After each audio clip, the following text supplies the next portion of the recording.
बिस्मिल्लाहिर्रहमानिर्रहीम। आज हम MGT 402 स्टार्ट कर रहे हैं और हमारे कोर्स का नाम है होस्ट एंड मैनेजमेंट अकाउंटिंग। इस सब्जेक्ट में हम ये स्टडी करते हैं कि हमने अपनी इंटरनल कॉस्ट्स को कैसे मैनेज करना है। हमने अपने लेबर को और ओवरहेड्स को और अपने मटेरियल के कॉस्ट को इनको कैसे मैनेज करना है और उस बेस पर हमने अपने डिसीजंस किस तरह लेने हैं। हमने अपना बजट किस तरह बनाना है और परफॉर्मेंस वगैरह की इवैल्यूएशन कैसे करनी है। तो हम अपने फर्स्ट लेक्चर से स्टार्ट करेंगे, लेसन नंबर 1, जिसका नाम है cost classification and cost behaviour. यानी कि अपनी कॉस्ट को हम कैसे क्लासिफाई कर सकते हैं और उस कॉस्ट का बिहेवियर हमारे पास क्या है। तो इंट्रोडक्शन हम देखते हैं। फर्स्ट हमारे पास है कॉस्ट अकाउंटिंग।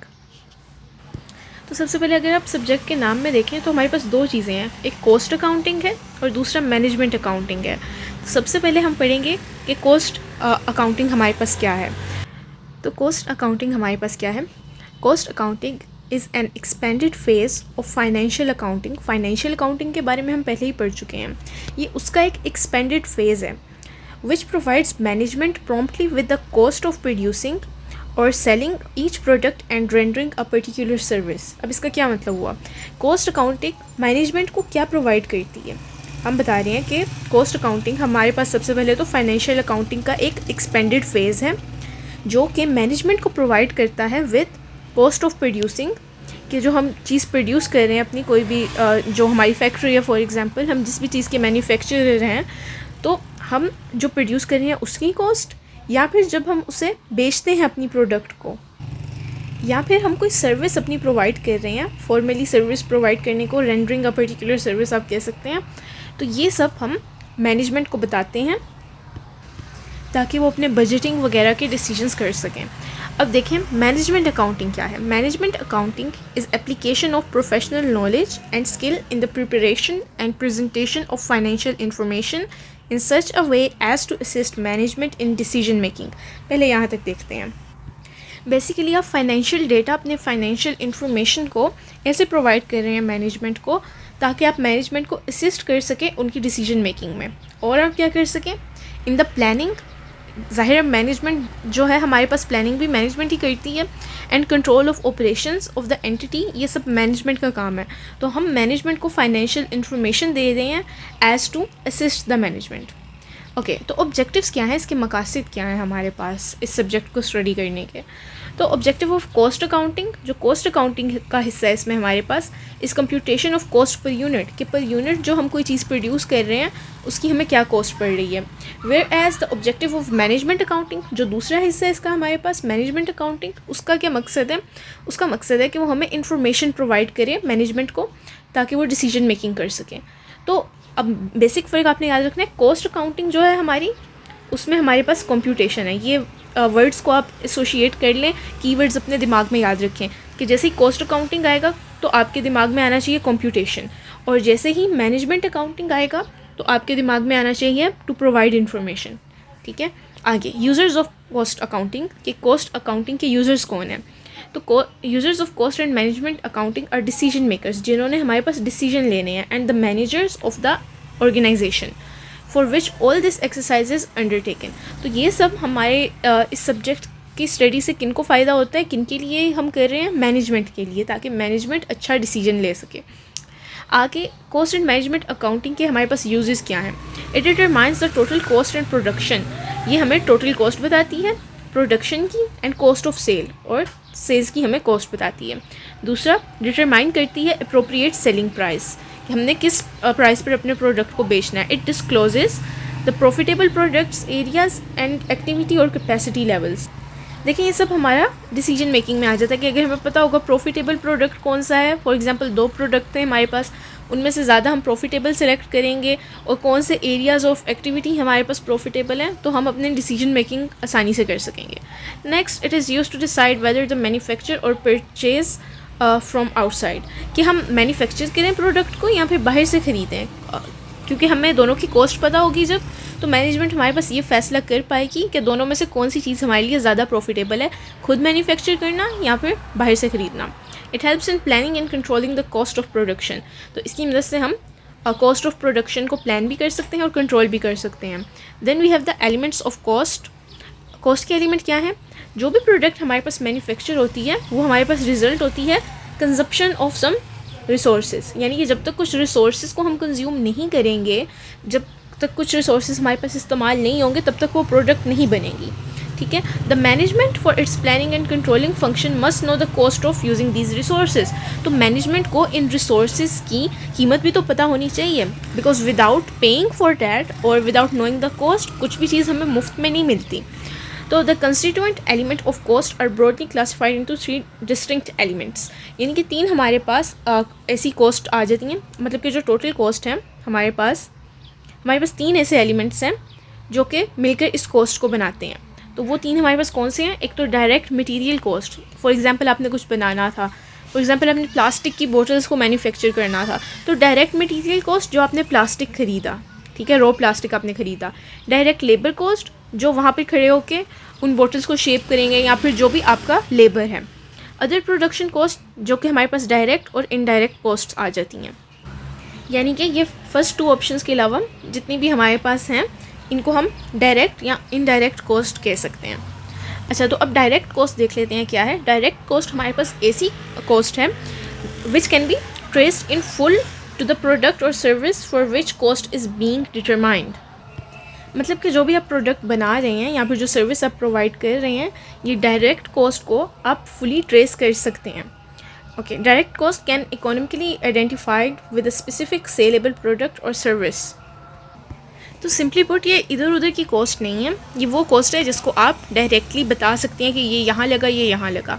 और अगर आप देखें तो ये जो हमारे पास फर्स्ट 2 कॉस्ट थी, डायरेक्ट मटेरियल कॉस्ट और डायरेक्ट लेबर कॉस्ट, आप देखें इनके साथ डायरेक्ट लगा हुआ था। तो असल में ये जो हमारे पास फर्स्ट 2 कॉस्ट हैं ये भी हमारे पास डायरेक्ट कॉस्ट के अंडर आ जाती हैं। Okay, direct labour cost are the specific cost जो कि आप वर्क फोर्स को देते हैं या फिर प्रोडक्ट को प्रोड्यूस करते हुए या फिर कोई सर्विस आप देते हैं, तो ये कॉस्ट आपको तब आती हैं।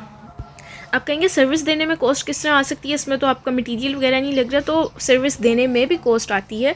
बिकॉज फॉर एग्जांपल आप कोई हाउस क्लीनिंग की सर्विस अगर कोई दे रहा है, तो अगर वो अपने साथ कुछ मटेरियल लेके जाएगा हाउस क्लीनिंग के लिए, तो उसमें एक सर्विस देने में भी हमारे पास कॉस्ट आ जाती है।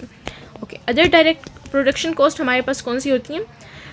ये एक्सपेंसेस होते हैं जो कि incurred in full as a direct consequence of producing a product or rendering a service, कि चाहे ये हमारे पास लेबर की कॉस्ट में ना आए या फिर प्रोडक्ट को डायरेक्ट मटेरियल की कॉस्ट में ना आए, लेकिन ऐसी कॉस्ट जो कि हमारे पास डायरेक्ट प्रोडक्शन में यूज़ हो रही हो, ठीक है, तो वो भी हमारी डायरेक्ट कॉस्ट में आ जाती है। Then we have indirect cost or overhead cost. तो इनडायरेक्ट कॉस्ट या फिर ओवरहेड कॉस्ट हमारे पास क्या है? ये ऐसी कॉस्ट है जो कि कब इनकर होती है? In the course of producing a product or rendering a service, लेकिन but it can not B traced in the product और सर्विस इन फुल। लेकिन आप इसको अपना प्रोडक्ट आपको दे दिया जाए, ठीक है, आपका फाइनल प्रोडक्ट या फाइनल सर्विस आपको बता दी जाए, तो उस प्रोडक्ट या सर्विस को देखकर आप नहीं बता सकते इस कॉस्ट के बारे में कुछ भी। Expenditure incurred on labour material और other services which can not be economically identified. आप इसको आइडेंटिफाई नहीं कर सकते with a specific cost product और सर्विस, यानी कि आपको उसका एक यूनिट दे दिया जाए तो आप नहीं बता सकते। जिस तरह के वेजेस आप समझ लें आपके पास जो लेबर था, आपने उस लेबर को कुछ वेजेस दिए, तो आप प्रोडक्ट को देख कर तो नहीं बता सकते कि आपने लेबर्स को कितनी तनख्वाह दी थी, ठीक है, या फिर क्लीनिंग मटेरियल आपका कितना लगा था। फाइनल प्रोडक्ट को देखकर आप नहीं बता सकते।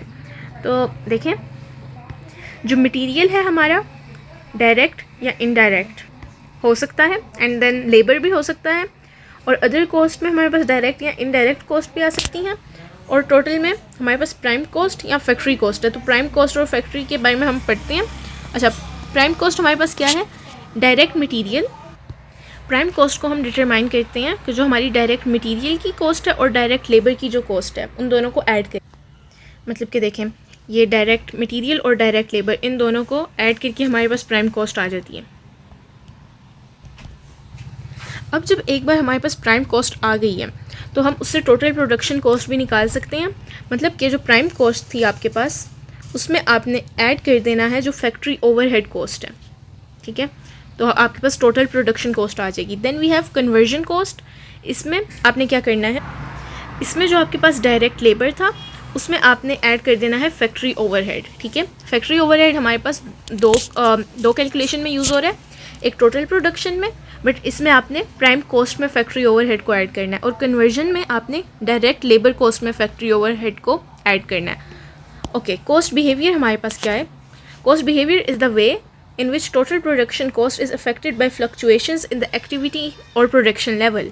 मतलब कि अगर आप किसी एक लेवल पर प्रोड्यूस कर रहे हैं, फॉर एग्जांपल आपने 500 यूनिट्स बनाने थे, ठीक है, तो आपको एक स्पेसिफिक कॉस्ट आ रही थी, फॉर एग्जांपल $1000 की आपको कॉस्ट आ रही थी। बट जब आप इंक्रीज़ करते हैं इसको, ठीक है, आप इसको 5000 यूनिट्स पर कर देते हैं, ठीक है, आप 5000 यूनिट बना रहे हैं, तो आपको बजाय कि ये $10,000 पड़े, आपको फॉर एग्ज़ाम्पल ये $990 पड़ता है। तो इसमें जो अगर हम डायरेक्टली प्रोपोर्शनल जा रहे होते हैं, ठीक है, तब तो हमें ये $1000 पड़ना था, बट हमें यहाँ पर $10 का अगर फ़र्क आ रहा है फॉर एग्ज़ाम्पल, तो यूनिट्स बढ़ाने से जो हमारी कॉस्ट में फ्लक्चुएशन आ रही है, ये कॉस्ट का बिहेवियर है। अब ऐसा भी हो सकता है कि आप ज़्यादा प्रोडक्शन करें तो आपके ये $10 सेव होने के बजाय आपके और $10 लग जाए, तो ये बिहेवियर हमें स्टडी करना पड़ता है। एक्टिविटी लेवल किसे कहते हैं? ये वही लेवल है जो कि रेफ़र करता है अमाउंट ऑफ वर्क डन और the number of events that have occurred, कि आपकी फॉर एग्जांपल इसके नाम से ही आपको पता चल रहा है कि एक्टिविटी लेवल, कितनी एक्टिविटी हो रही है, कितना वर्क आप डन कर रहे हैं और कितने नंबर ऑफ़ इवेंट्स आपके पास हुए हैं। और depending on circumstances the level of activity में refer to the volume of production. जिस तरह कि हमने प्रोडक्शन के वॉल्यूम की बात कर ली कि ज़्यादा यूनिट्स प्रोड्यूस करने को भी आप कह सकते हो एक्टिविटी लेवल, बिकॉज ज़्यादा यूनिट्स प्रोड्यूस होंगे तो एक्टिविटी ऑटोमेटिकली इंक्रीज़ ही होगी। ओके, इन अ पीरियड, यानी कि एक गिवन टाइम पीरियड के अंदर जो आपकी प्रोडक्शन हो रही है, कितना वॉल्यूम आप प्रोड्यूस कर रहे हैं, या फिर कितने नंबर ऑफ़ आइटम्स आपने सोल्ड कर लिए हैं, और the value of item sold, उनकी वैल्यू क्या थी जो आपने आइटम्स सेल किए हैं, the number of invoices used, the number of invoices received, the number of units of electricity consumed, the labour turnover etcetera. तो ये सब हमारे पास एक्टिविटी में आ जाते हैं। इसका बेसिक प्रिंसिपल आपके पास क्या है? बेसिक प्रिंसिपल आपके पास यही है कॉस्ट बिहेवियर का, कि as the level of activity rises, तो आपकी कॉस्ट राइज करेगी। जाहिर है जब आप 10 यूनिट बना रहे थे तब आपके पास कम पैसे लग रहे थे, अब आप 1000 यूनिट बना रहे हैं तो आपकी कॉस्ट तो इंक्रीज़ होगी। फॉर एग्ज़ाम्पल जब आप 500 यूनिट प्रोड्यूस करेंगे तो इसकी कॉस्ट आपको ज़्यादा पड़ेगी, जब आप 100 यूनिट प्रोड्यूस करेंगे तो इसकी कॉस्ट आपको कम पड़ेगी। It will usually cost more to travel 10 kilometre. अगर आप 10 किलोमीटर सफ़र कर रहे हैं तो आपका पेट्रोल ज़्यादा लगेगा, जब आप 2 किलोमीटर सफ़र कर रहे हैं उससे तो यकीनन ज़्यादा ही लगेगा। Although the principle is based on common sense, but the cost accountant has to determine for each cost element whether which cost rises by how much by the change in activity level। अब ये तो common sense है कि ज़्यादा units बढ़ाएंगे तो cost ज़्यादा ही लगेगी, लेकिन यही आपके कॉस्ट अकाउंटेंट का यही काम है कि वो देखे कि कौन सा एलिमेंट असल में हमें सबसे ज़्यादा कॉस्ट कर रहा है जब हम एक्टिविटी लेवल को चेंज करते हैं। तो division of cost by it's behaviour. अच्छा, ये हम वैसे क्यों कर रहे हैं? बिकॉज ओवरऑल हमने देखना है कि ओवरऑल हमारा बजट जो है उसको हम एलोकेट कर सकें, ओवरऑल हमें कम पड़े, यानी कि जब हम ज़्यादा यूनिट्स बनाने जा रहे हैं तो ऐसा ना हो कि हमें कुछ भी बचत ना हो। ओके, बिकॉज देखें जब हम ज़्यादा यूनिट्स ख़रीद रहे हैं तो हम ऐसा भी कर सकते हैं कि हमें ज़्यादा यूनिट्स चाहिए तो हम जिससे ख़रीद रहे हैं उससे हम कोई डील कर लें, हम होल सेल पर ख़रीदें। तो ऐसे प्रिंसिपल्स ये हम बाद में पढ़ेंगे। Okay, division of cost by it's behaviour. तो कॉस्ट की हम कैसे डिवीजन कर सकते हैं? उसकी बिहेवियर की बेसिस पर। तो हमारे पास दो किस्म की कॉस्ट आ जाती है, एक होती है फिक्स्ड कॉस्ट, एक होती है वेरिएबल कॉस्ट। फिक्स्ड कॉस्ट जो है it tends to be constant by increase or decrease in activity level, यानी कि एक्टिविटी लेवल चाहे आप 500 यूनिट प्रोड्यूस करें या फिर आप 5 लाख यूनिट प्रोड्यूस करें, ये कांस्टेंट रहेगी, एक्टिविटी लेवल से इसको फ़र्क नहीं पड़ रहा। तो देखें ग्राफ आपका बता रहा है कि रिगार्डलेस ऑफ वॉल्यूम, कि देखें पहले आप 100 यूनिट कर रहे थे, 200, 300, 500, लेकिन कॉस्ट आपकी कांस्टेंट है। Okay, then we have variable cost. Variable cost जो है ये हमारे पास डायरेक्टली वेरी करती है। तो जैसे ही आपका एक्टिविटी लेवल चेंज होगा तो आपकी कॉस्ट भी वेरी करेगी। लाइक 100 यूनिट पर हमारी कॉस्ट कम थी, 500 यूनिट पर हमारी कॉस्ट ज़्यादा थी। Okay, further division of cost behaviour, हम और भी ज़्यादा इसको डिवाइड कर सकते हैं। We have step fixed cost and semi variable cost. Step fix cost आपको इसके नाम से ही पता चल रहा है। स्टेप हमारे पास किस तरह होते हैं, देखिए स्टेप हमारे पास इस तरह होते हैं, राइट। मतलब कि कहीं पर ये कांस्टेंट होते हैं एक लेवल के लिए, देन दूसरे लेवल पे थोड़ा बढ़ जाते हैं, फिर उस लेवल पे कांस्टेंट रहते हैं। तो यही स्टेप में है कि जो आपके एक स्पेसिफिक रेंज है, ठीक है, उसके लिए आपकी कॉस्ट कांस्टेंट रहेगी, और जब एक उस लेवल से उस स्पेसिफिक रेंज से इंक्रीज़ कर जाएगा, तब आपकी एक्टिविटी इंक्रीज़ कर जाएगी, तब आपकी कॉस्ट भी बढ़ जाएगी, और फिर वो कुछ अरसे के लिए दोबारा कांस्टेंट लेवल पर चली जाएगी, जब तक वो वाली रेंज आपके पास एक्सीड नहीं करती। तो the range over which the fix cost remain constant is known as the relevant stage. मतलब कि जिस अरसे में हमारे पास हमारी कॉस्ट कॉन्स्टेंट रहेगी, उस लेवल को हम रेलिवेंट स्टेज कहेंगे। For example, depreciation of a machine में बी फिक्स्ड। डेप्रिसिएशन हम पढ़ चुके हैं कि एक एसेट की हमारे पास वैल्यू किस तरह डिक्रीज़ होती है over some period of time. तो फॉर एग्जांपल वो कह रहे हैं जब तक आपकी प्रोडक्शन 100 नंबर से बिलो रहती है, 100 number of units per month, यानी कि एक मंथ में आप 100 यूनिट्स प्रोड्यूस कर रहे हैं, इससे कम रहती है, ठीक है, तो आपकी डेप्रिसिएशन फिक्स रहेगी तब तक। लेकिन अगर वो मशीन 100 से ज़्यादा आपके पास यूनिट प्रोड्यूस करने लग जाती है, तो अब उसकी डेप्रिसिएशन बढ़ जाएगी, और हो सकता है आपको एक नई मशीन भी लेनी पड़ जाए। तो ये उन्होंने फिक्स आपको दिखाया है कि फॉर एग्जांपल 100 यूनिट्स तक आपकी कॉस्ट फिक्स थी, देन 100 से 200 में आपकी बढ़ गई, बट वो 200 तक अगेन फिक्स्ड रही। ओके, सेमी वेरिएबल कॉस्ट, इसको हम मिक्स्ड कॉस्ट भी कहते हैं।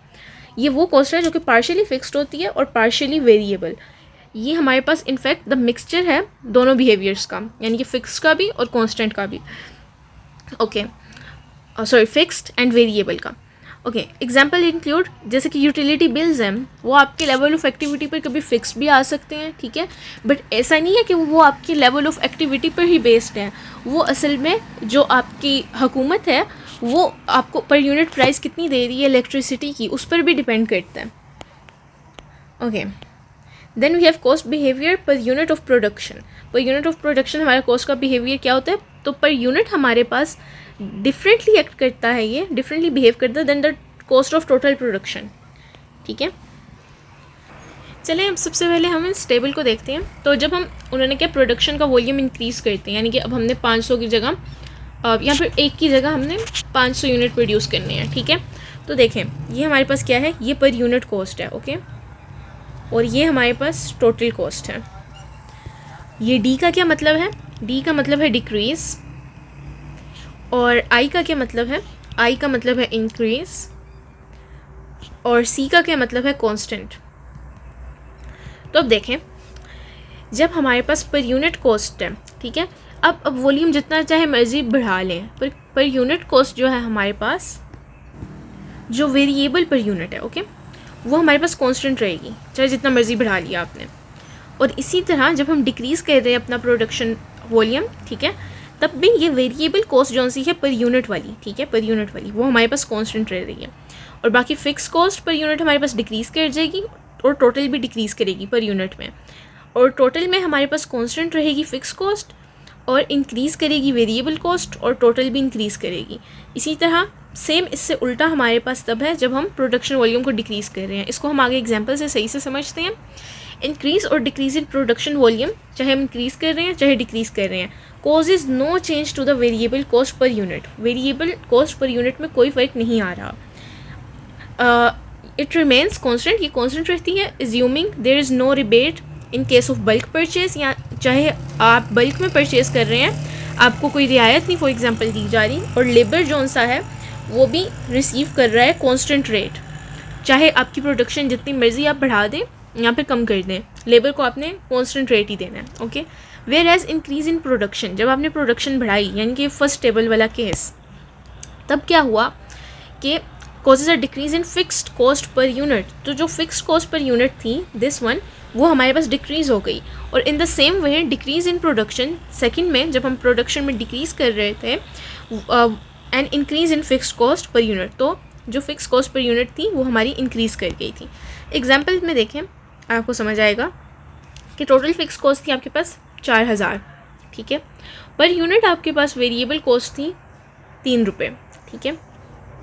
तो अब मुख्तलिफ यूनिट्स के लिए उन्होंने हमें बताया हुआ है, आप समझें, जब आप 1000 यूनिट्स बना रहे थे, ठीक है, तो फिक्स कॉस्ट थी आपके पास 4 रुपये, ओके, पर यूनिट की। 1 यूनिट बनाने पर आपको 4 रुपये पड़ रहे थे। अब जब आप 1000 यूनिट बना रहे हैं तो 4000 पड़ेंगे। ओके, वेरिएबल कॉस्ट आपके पास थी पर यूनिट 3 रुपये, ठीक है। और टोटल जब आप बना रहे हैं 1000 यूनिट तो 3000, ओके। और टोटल कॉस्ट आपको पड़ी थी 7, और ये आपके पास 1000 यूनिट्स के लिए 7000। अब आपने क्या किया, आपने अपना वॉल्यूम इंक्रीज़ करके 2000 यूनिट्स कर दिया। 2000 यूनिट जब आपने किया तो आप अपनी फ़िक्स कॉस्ट देखें, ये क्या हो गई, 4 से डिक्रीज़ होकर 2 पे आ गई, तो ये हो गई डिक्रीज़। वेरिएबल कॉस्ट जो कि 3 रुपये थी वो 3 की 3 ही है। क्यों? क्योंकि ये कांस्टेंट है, ओके। पर यूनिट की बात कर रहे हैं अभी, ठीक है। टोटल कॉस्ट आपके पास 5 रुपये हो गई, यानी कि टोटल कॉस्ट 7 से 5 हो गई है, ठीक है। 7 से जब 5 हो गई तो ये भी क्या कर गई, डिक्रीज़ कर गई। ये सब किसके लिए था, ये था पर यूनिट के लिए, ओके। देन यही आप टोटल में अप्लाई करें, देखें टोटल आपके पास फिक्स कॉस्ट क्या रही, टोटल फिक्स्ड कॉस्ट आपके पास रही सेम, ठीक है। फिक्स्ड आपके पास कॉस्ट कांस्टेंट रही। देन वेरिएबल कॉस्ट देखें, वेरिएबल कॉस्ट आपकी 3 से 6000 हो गई, ठीक है। वेरिएबल कॉस्ट आपके पास इंक्रीज़ कर गई। इसी तरह आपके पास जो आपकी टोटल कॉस्ट थी वो भी इंक्रीज़ कर गई, राइट। तो टोटल भी आपके पास इंक्रीज़ कर गया। इसी तरह आप आगे भी देख सकते हैं, इनमें भी आप नोट करेंगे, बाकी 2 टेबल्स में, ये आप खुद नोट कीजिएगा तो आपको यही फिनोमिना इधर भी दिखेगा, ओके। तो आज का लेक्चर हमारा ख़त्म हो गया है, एंड नेक्स्ट लेक्चर में हम इंपॉर्टेंट टर्मिनोलॉजीज़ को डिस्कस करेंगे जो कि हमारा लेसन नंबर 2 है।